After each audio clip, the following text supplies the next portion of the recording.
I still feel the weight of that plate in my trembling hands, the way Amanda snatched it from me and tossed it in the trash like I was less than a stray dog. The rosemary roast chicken, which I had seasoned for her that very morning, disappeared among banana peels and crumpled paper, while my grandson Lucas stared at me with wide, terrified eyes. That's when something inside me died.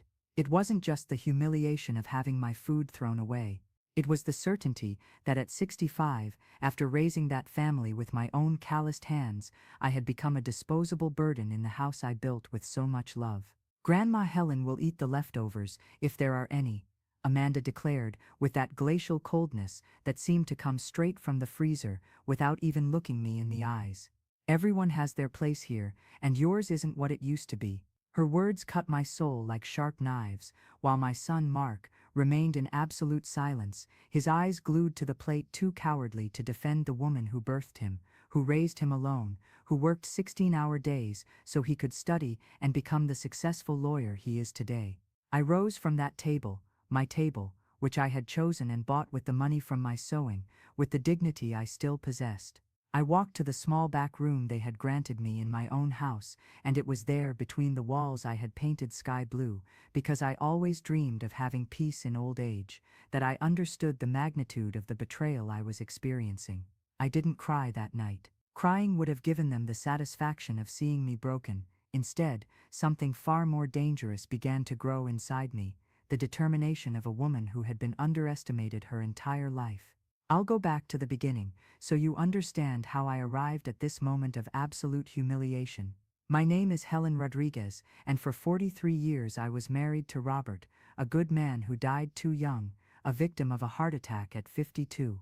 It was just me, Mark, then 17, and this 3-bedroom house in the Oakwood neighborhood of Springfield, which we bought with great sacrifice when he was just 5.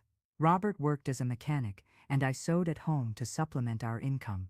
I remember spending entire nights hunched over the Singer sewing machine my mother left me, sewing party dresses, mending clothes, making school uniforms. My fingers would swell, my eyes would burn under the dim light of the living room lamp, but I knew that every stitch was a step closer to my son's future.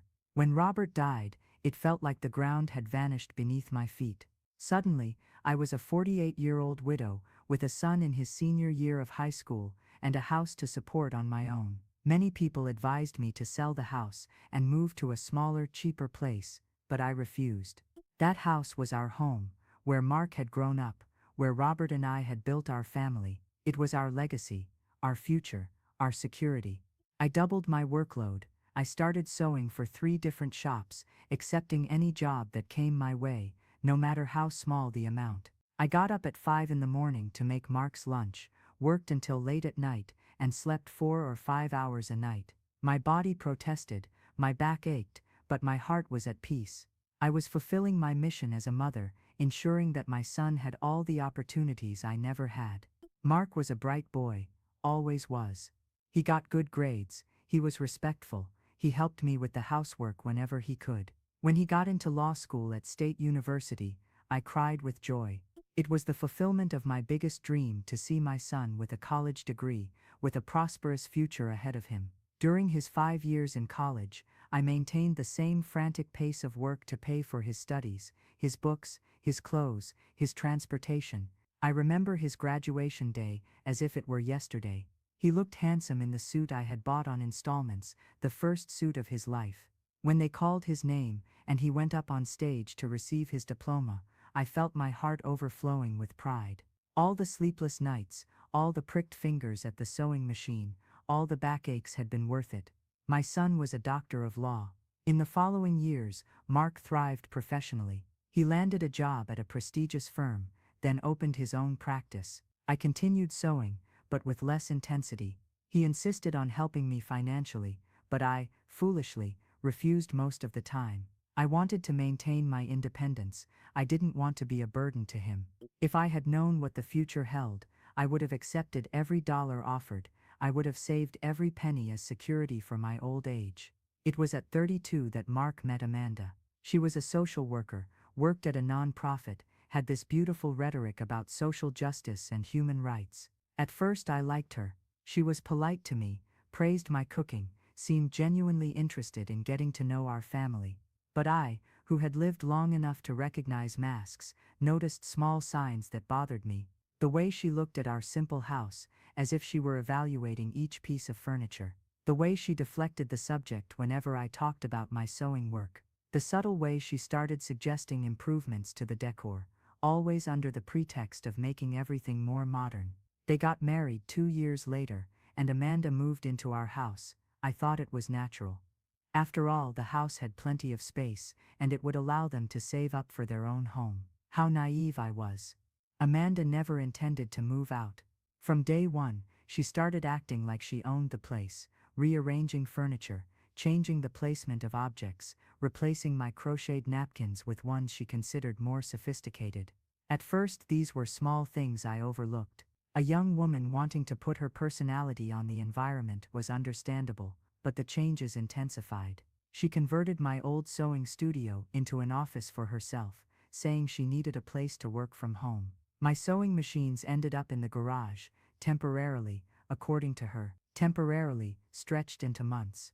Amanda had an impressive ability to make changes that seemed small, but which, added together, gradually pushed me out of my own home. She replaced the living room curtains with ones I found hideous, but which were on trend, she claimed. She replaced my paintings, old family photographs, some drawings Mark had made as a child, with modern art that meant nothing to me. Each change came with such a well-crafted justification that I felt bad complaining. Lucas's birth changed everything. When my grandson arrived, I felt that maternal strength I thought was dormant resurface.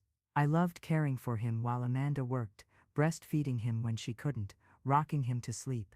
It was a second chance to be a mother, to feel useful and loved. Lucas became the light of my life, the reason I woke up each day with energy. But Amanda didn't like the closeness between us. She started making subtle comments about my interference in the boy's upbringing. She said I was too permissive, that I was spoiling my grandson too much, that my ideas about parenting were outdated. Gradually, she distanced me from Lucas. She established schedules for me to be with him, as if I were a hired babysitter and not the child's grandmother. Around Lucas's 3rd birthday, the changes in the house became more drastic. Amanda convinced Mark that they needed to completely modernize the environment. The hardwood floor that Robert had installed with such care was replaced with cold, impersonal porcelain tile. The kitchen, where I had lovingly prepared thousands of meals, was completely renovated, with custom cabinetry and state-of-the-art appliances I didn't know how to use. I watched everything in silence, trying to adapt to the constant changes, trying not to create conflict. After all, I thought, it was their house now too. Mark was my son, Amanda was my daughter-in-law, Lucas was my grandson. We were a family, and families adjust, right? How wrong I was. The last straw was when Amanda suggested I move to the back room, the smallest in the house, which was used as a storage room. Grandma Helen, she said with that false smile I had learned to hate, don't you think it would be more comfortable to have a little space of your own? It's quieter back here. You can rest better. What she didn't say, but I understood perfectly, was that my presence in the main part of the house bothered her. I accepted the move because I didn't want to cause problems. Mark was always busy with work, rarely participated in household decisions, leaving everything in his wife's hands. I convinced myself that I was being practical.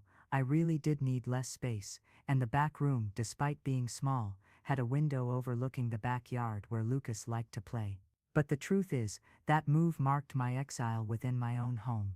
Amanda had physically isolated me from the rest of the family, and now the emotional isolation would begin.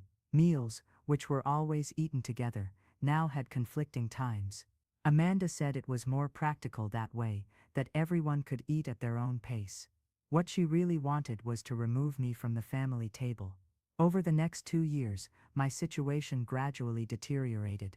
Amanda developed a cruel ability to humiliate me subtly, always disguised as concern or practicality. She complained about the smell of my clothes, said my old lady habits bothered visitors, criticized my cooking, cleaning, and childcare methods. Everything was always said with a smile and false gentleness in her voice. If you, reading this story, identify with situations of family disrespect, know that you are not alone. Keep following these accounts, because together we can find the strength to face adversity and regain our dignity. Mark, my dear son, had become a stranger to me. He worked more and more, came home late, and when he did, he was always too tired to talk.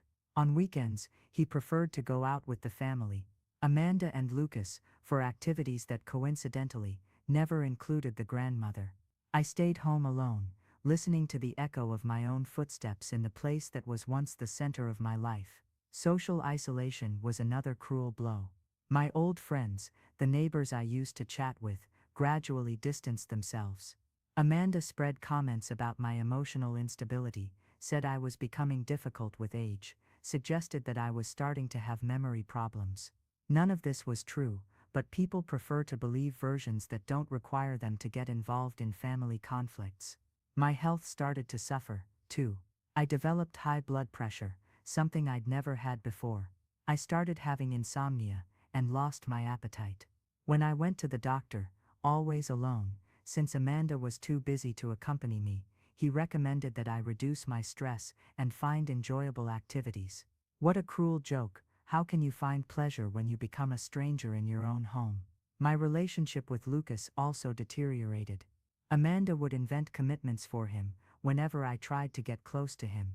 Swimming lessons, English classes, soccer, little friends' parties. The boy was always too busy for grandma. When we managed to be alone, he seemed distant, confused. I realized they were saying things about me to him, but a 7-year-old can't understand the complexities of adult power games. Then came the incident of the plate thrown in the trash, the final humiliation that started this story. But what Amanda didn't know was that that cruel gesture would be the trigger that would awaken in me a strength I didn't know I still possessed. For years I had accepted the humiliations in silence, thinking it was the price to pay for family harmony. But seeing my food thrown away as if I were an unwanted animal was the last straw. That night, alone in the back room, I began to think with a clarity I hadn't had in years. I remembered who I was before I became this invisible, humiliated woman. I was Helen Rodriguez, the woman who had raised a son alone after becoming a widow. The woman who worked tirelessly to give my boy an education and opportunities. The woman who built a legacy with her own hands. The woman who had never let life's difficulties get her down. And it was in this moment of clarity that I remembered something I had hidden from everyone for years, the existence of a secret bank account I had maintained, since the days I sewed compulsively. For decades, I had saved small amounts, hidden small sums left over from the money I earned sewing. It wasn't much, but it was mine. It was my secret security net, my plan B for extreme situations, and if this situation wasn't extreme, I didn't know what would be. The next morning, I woke up with unwavering determination. I put on my best clothes, carefully combed my hair, and put on lipstick for the first time in months. I left the house without explanation and went straight to the bank. On the way, I felt like a warrior preparing for the final battle. My heart was beating fast, but it wasn't from fear. It was anticipation. At the bank, I discovered that my small account had grown over the years. It wasn't a fortune, but it was enough for what I had in mind.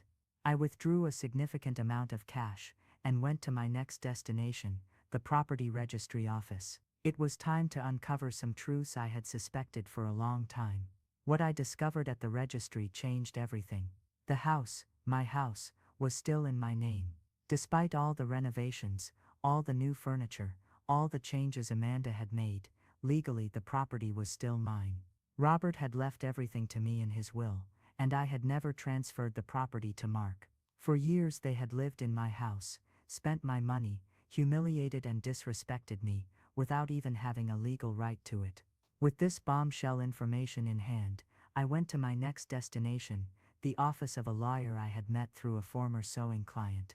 Fernando was a specialist in family law and property, a serious and competent man who listened to me with attention and respect, something I hadn't received in a long time. "Grandma Helen," he said after reviewing all the documentation, "you have all the rights to the property. You can even request immediate eviction, if you wish." That wasn't what I wanted. My goal wasn't to evict my son and grandson. My goal was to reclaim my place, my dignity, the respect I was due. Together we developed a strategy. "Doctor," Fernando would prepare official documentation informing about the legal situation of the property, establishing new terms for living in the house. In addition, he would help me organize my finances in a way that I could have more independence and security. I returned home in the late afternoon, with a folder of documents and a plan in my head. Amanda and Mark were in the living room, discussing something in low voices. When they saw me enter, silence fell. I greeted them politely and went to my room, where I spent the rest of the night organizing my thoughts and preparing my strategy. The next morning, I woke up early and prepared a full breakfast. I set the table nicely, with the good china that Amanda had banished to the cupboard, saying it was too old for everyday use. When the family came down for breakfast, they found the table set and me sitting at the head, in the place that had always been mine. Amanda looked at me with that disapproving expression I knew well. "Grandma Helen, don't you think you've overdone it? It was just a simple breakfast." That's when I opened my folder and placed the documents on the table. "Amanda," I said with a calmness that surprised me, "I need to talk to you both about some important issues related to our home." The silence that followed was deafening. Mark looked at the papers without understanding, while Amanda had completely lost her composure, her face pale, and her eyes wide. "This house," I continued, "is in my name. It always has been. You are my guests here, and as the hostess, I set the rules of coexistence." My voice was firm, but my heart was beating so hard that I feared they might hear it. I explained that I had consulted a lawyer, who was fully aware of my rights, and that I was willing to reach a civilized agreement so we could continue living together, but with mutual respect. I established clear rules. Meals would be eaten at regular times, with everyone at the table. Decisions about changes to the house would be made jointly. My relationship with Lucas would no longer be limited or controlled. And most importantly, I would no longer be treated as a second-class citizen in my own home. Amanda's reaction was explosive. She screamed, accused me of being senile, said I was making up stories, that I had no right to blackmail the family. Mark tried to calm her down, but I could see in his eyes that he was beginning to understand the extent of what had happened over all those years. "Mom," he finally said, his voice choked. "I didn't know. I didn't realize that your wife was systematically humiliating me in my own home. I completed, that you treated me like an unwanted maid, that I had become invisible to my own family." At that moment, Lucas appeared in the kitchen, drawn by the argument. When he saw me sitting at the head of the table, with the documents spread out in front of me, his eyes lit up. "Grandma, you're back in your place," he said, running to hug me.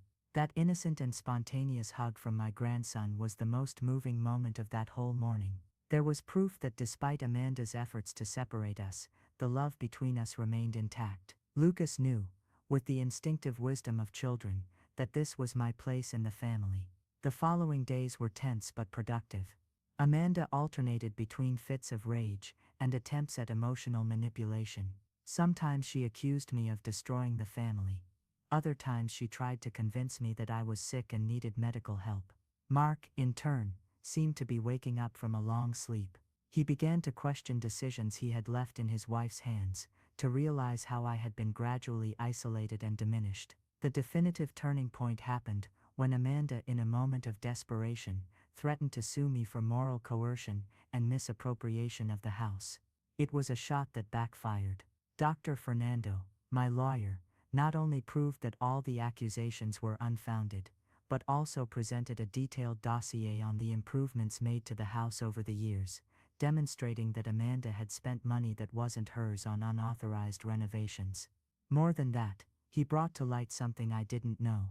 Amanda had tried on 2 occasions to convince Mark to transfer the house into their names, citing issues of estate planning.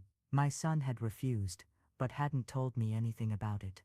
Now, with all the cards on the table, Amanda's true character was being revealed. The final confrontation happened on a Tuesday afternoon. Amanda had spent the weekend at her mother's house, reflecting on the situation, according to her. When she returned, she found the house functioning in a completely different way. I had resumed my role in the kitchen, Mark was having dinner with me and Lucas every day, and an atmosphere of peace had returned to our home. She stormed in like a hurricane, shouting that she wouldn't accept being thrown out of her own house, that she would fight for her rights, that she would sue me for everything possible.